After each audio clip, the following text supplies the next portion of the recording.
Ninth problem. The following table gives the literacy rate in percentage of 35 cities. 35 represent చేశాడు. Find the mean literacy rate. So mean find out చేయమంటున్నాడు ఇక్కడ. Literacy rate అంటే అక్షరాస్యత అనమాట. ఇక్కడ 35 cities ఇక్కడ study చేశాడు.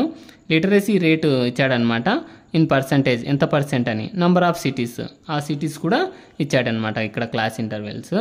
So literacy rate, number of cities ఇవంతా మనకు ఇచ్చినటువంటి table information. Class intervals, frequencies 45 to 55, 55 to 65, 65 to 75, 75 to 85, 85 to 95. So ఇక్కడ డిఫరెన్సెస్ అంతా కూడా 10 ఉంది అనమాట. ప్రతిదానికి కూడా 10 అనేటువంటిది ఉంది కాబట్టి. సో సిటీస్ చూడండి, number of cities. First one 3, 10, 11, 8, 3.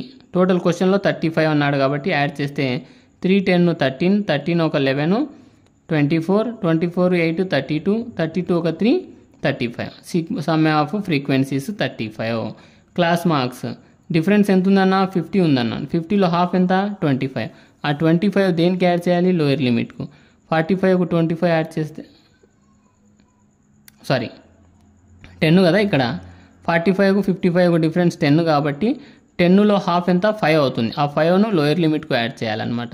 45 ఒక 5 50, 55కు ఒక 5 60, 65కు ఒక 5 70, 75కు ఒక 5 80, 85కు ఒక 5 90.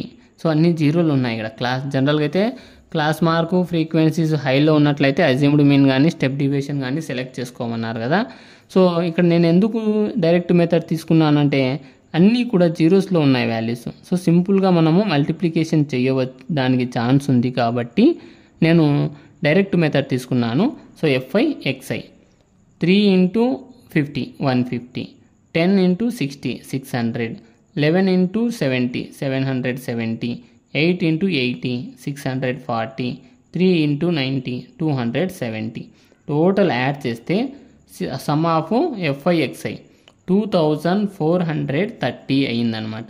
సో డైరెక్ట్ మెథడ్ కాబట్టి from the table sigma FI is equal to 35, sigma FI/XI is equal to 2430, mean X bar is equal to sigma FI/XI by sigma FI.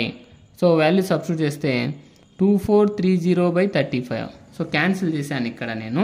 So cancel చేస్తే 69.43 వచ్చిందనమాట. Mean literacy rate is equal to 69.43%. So అప్రాక్సిమేట్గా మనము 69 అని కూడా చెప్పుకోవచ్చు.